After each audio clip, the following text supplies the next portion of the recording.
Bonsoir Jean-Marc Soubest. Bonjour. Merci de répondre aux questions de Web TV Info. Jean-Marc Soubest, vous êtes candidat au municipal pour La Rochelle. Nous arrivons donc en fin de période pour le premier tour. Vous en êtes où exactement ? On est comme vous à la fin d'une campagne, c'est-à-dire on a construit un programme, on le présente dans les différentes réunions aux citoyens, aux Rochelais, et on s'attend à avoir un bon résultat dimanche soir dans ces élections qui vont marquer, je pense, beaucoup de surprises pour tout le monde. Dans votre programme, quelles ont été les priorités que vous avez développées ? Alors bien évidemment des priorités qui répondent aux attentes des Rochelais. La première des priorités, c'est de répondre au coût de la ville. Notre première priorité, c'est de faire baisser le coût de la ville. 3 mesures par exemple que l'on propose. La première mesure, elle est emblématique. On pense que l'eau est un bien fondamental. Donc on propose que les premiers mètres cubes d'eau soient gratuits pour tous les Rochelais et qu'ensuite il y ait une tarification progressive en fonction de la consommation. Deuxième mesure emblématique pour faire diminuer les coûts de la ville, le prix des transports. On ne promet pas la gratuité. Au 1er avril, on promet vraiment le 2 avril que le ticket de bus, le ticket à l'unité soit baissé parce que c'est celui qui coûte le plus cher, notamment aux classes populaires. Et puis ensuite, on peut faire baisser certains loyers, notamment dans le logement social, dans le logement qui a plus de 25 ans, et on propose de baisser de 15% immédiatement ces loyers. Alors Jean-Marc Soubest, vous avez probablement déterminé des priorités, vous venez de le dire, mais en matière d'écologie. La Rochelle, l'agglomération représente pour vous certainement un vivier pour justement entreprendre des actions écologiques. Quelles sont-elles ? Alors, la première des priorités, je vous l'ai dit tout à l'heure, c'est de baisser le coût de la ville. Mais bien évidemment, quand on brosse un tableau de La Rochelle aujourd'hui, on peut s'apercevoir que la carte postale écologique est loin d'être une réalité. Que ce soit en termes d'urbanisation, en termes de pollution sur les pertuis, en termes de risques industriels sur le quartier de la Palisse, on est dans un non-sens total. Donc notre projet, il a pour objectif de construire à l'échelle de la ville, à l'échelle de l'agglomération, une transition écologique pour répondre aux défis environnementaux qui sont nombreux, mais aussi aux défis économiques, parce que pour nous, on ne pourra pas résoudre le chômage, on ne pourra pas donner de l'emploi à nos jeunes, on ne pourra pas donner du travail aux Rochelais si on n'entame pas cette transition écologique qui passe d'abord par 2 piliers, la transition énergétique et le développement d'une agriculture périurbaine qui permette de développer des circuits courts alimentant les Rochelais. Que pensez-vous d'une idée qui consisterait à ce que La Rochelle et l'agglomération puissent devenir un véritable laboratoire pour développer ces énergies nouvelles ? C'est un projet qui est porté, qui a été réfléchi avec le projet Atlantec, bien évidemment sur la Gore. Mais on pense que, au-delà de ce projet Atlantec, il faut mobiliser davantage tous les Rochelais et toutes les énergies dans cette ambition, parce que c'est une ambition assez extraordinaire, de redonner à La Rochelle un temps d'avance à travers cette transition énergétique. Donc ça veut dire mobiliser l'université. Ça veut dire mobiliser les artisans qui doivent être impliqués au plus près dans cette éco-construction, dans cette isolation des bâtiments. Ça veut dire mobiliser les centres de formation, parce qu'on ne construira pas une transition énergétique sans faire de la formation vers nos jeunes pour leur permettre de s'impliquer dans ces nouveaux métiers. Ça veut dire mobiliser la finance, mobiliser l'épargne solidaire. Ça veut dire, pour nous, créer une monnaie locale de façon à pouvoir assurer des investissements et assurer une pérennité financière à ceux qui vont se lancer dans ces projets. Et puis ça veut dire aussi penser à toutes les énergies qu'on va pouvoir utiliser. On parle des énergies solaires, éoliennes, ça c'est connu, et puis c'est aujourd'hui c'est plus vraiment novateur. Par contre, il faut explorer à La Rochelle, ce qui n'a pas été fait, qui n'a jamais été fait, explorer la récupération des déchets pour en faire de véritables ressources pour nos industries et pour les citoyens, que ce soit l'énergie pour les bus, l'énergie pour le chauffage urbain. Il faut transformer nos déchets en ressources. Et puis, il faut explorer les énergies de la mer. On a un immense potentiel à côté de chez nous. On est une ville littorale et il faut absolument enclencher cette transition qui va nous permettre, dans cette ville, de devenir un modèle, comme l'ont été certaines villes du nord de l'Europe, pour cette transition énergétique. Alors vous parlez de littoral, vous n'êtes pas sans savoir que d'année en année, on voit que les conditions climatiques changent. Avez-vous réfléchi sur ce sujet et que comptez-vous faire pour éviter à La Rochelle d'être éventuellement inondée? Il faut agir à deux échelles. Il faut agir, bien sûr. La Rochelle doit agir en tant que collectivité territoriale pour faire changer la donne au niveau national, en étant actrice de cette transition énergétique. Et puis, bien évidemment, il faut faire changer localement les comportements individuels, les comportements collectifs. On parlait tout à l'heure de faire baisser nos rejets de CO2.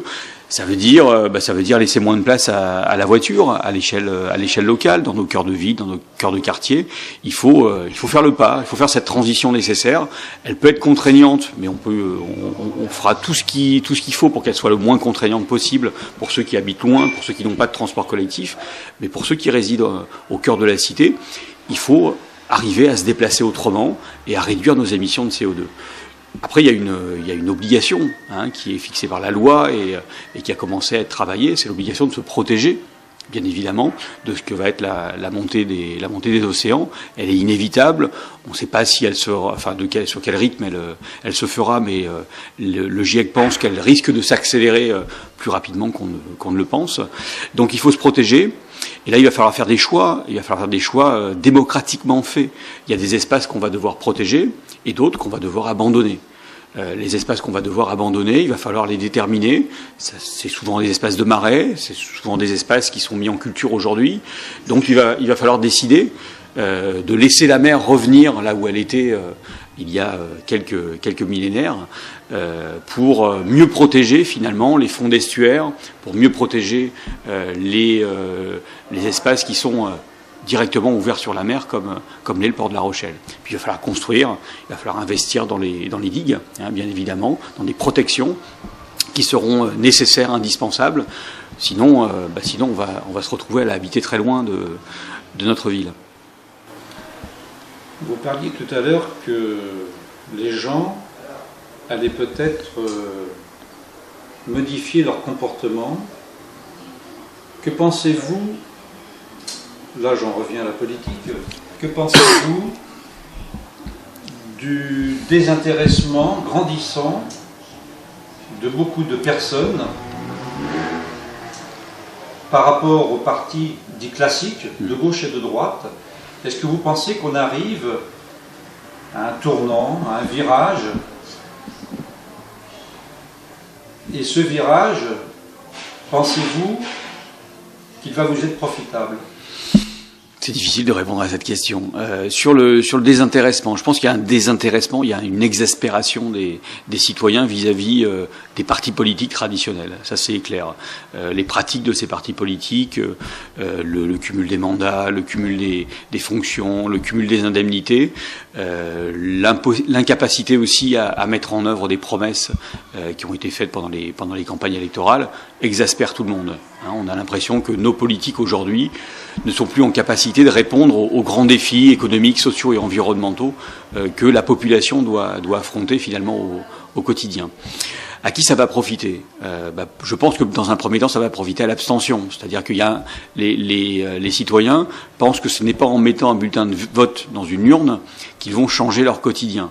Ça ne veut pas dire que c'est un oubli de politique et c'est un désintérêt de la politique. Au contraire, on voit dans le mouvement associatif, dans l'implication des citoyens, notamment dans des mouvements citoyens comme la transition citoyenne, comme les AMAP, comme Colibri, comme tout un tas de mouvements de société, qu'il y a une envie de changer, qu'il y a une envie de transformer son quotidien et sa société, mais par d'autres voies, par d'autres institutions que les partis politiques.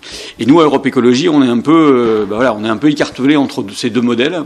D'un côté, on est un parti, je ne vais pas dire traditionnel, parce qu'on est un jeune parti, créé en 2009, avec les Verts, bien évidemment, qui ont existé depuis le début des années 80, mais un jeune parti avec une éthique, je crois, qui est importante, qui est au cœur de notre engagement politique, en tout cas du cœur de mon engagement politique. Et en même temps, on est un parti politique qui rassemble et qui travaille avec énormément d'associations. On a une structure dans notre parti qui s'appelle la coopérative, où on a même des individus qui sont membres d'associations ou d'autres partis politiques qui viennent travailler avec nous. Donc on essaye de couvrir ce champ, ce double champ de l'associatif et du politique, pour conduire ensemble la transformation de la société par les écologistes. Parce que je crois que personne n'a le monopole de l'écologie, ni Europe Écologie Les Verts, ni tous ceux qui s'en réclament. Je crois que tous les citoyens doivent avoir pour ambition de s'impliquer dans ce changement de société qui est nécessaire. On peut résumer votre propos en disant que ce changement de comportement des gens pourrait se faire en deux temps. Premier temps, je m'abstiens. Second temps, je réfléchis et je me dirige vers d'autres partis, et en particulier vers le Parti des Verts. Oui, on est porteur, je pense, de solutions. On dit l'écologie des solutions pour le quotidien, des solutions plus globales pour la planète. Mais ces solutions, on est très clair, elles ne peuvent être mises en œuvre que par des citoyens éco-responsables. Ce ne sont pas les politiques qui peuvent changer la vie. Qui peuvent changer la ville, ce sont les citoyens, les habitants qui le feront. Vous avez donc créé une liste, vous avez donc des coéquipiers. Qui sont ces coéquipiers ? Donc j'ai 48 coéquipiers, colistiers et colistières, puisque c'est bien évidemment la parité. Pour résumer, il y a un tiers de militants d'Europe Écologie, qui soient coopérateurs ou membres du parti, et puis 2 tiers de citoyens et citoyennes qui viennent de ce qu'on appelle la société civile, c'est-à-dire qui sont membres d'associations, qui sont membres de comités de quartier de La Rochelle, qui sont impliqués dans leur vie professionnelle ou dans leur vie associative sur des projets qui concernent la ville de La Rochelle, dans le domaine culturel, dans le domaine économique, dans le domaine des circuits courts et l'agriculture biologique, etc., etc. Donc ce sont des gens qui sont dynamiques, investis dans la vie rochelaise et qui ont envie, avec moi, mais avec tout le monde, avec tous les Rochelais, de faire changer la ville, changer le mode de ville. Nous sommes à quelques jours du premier tour. Avez-vous un message important à faire passer aux électeurs ?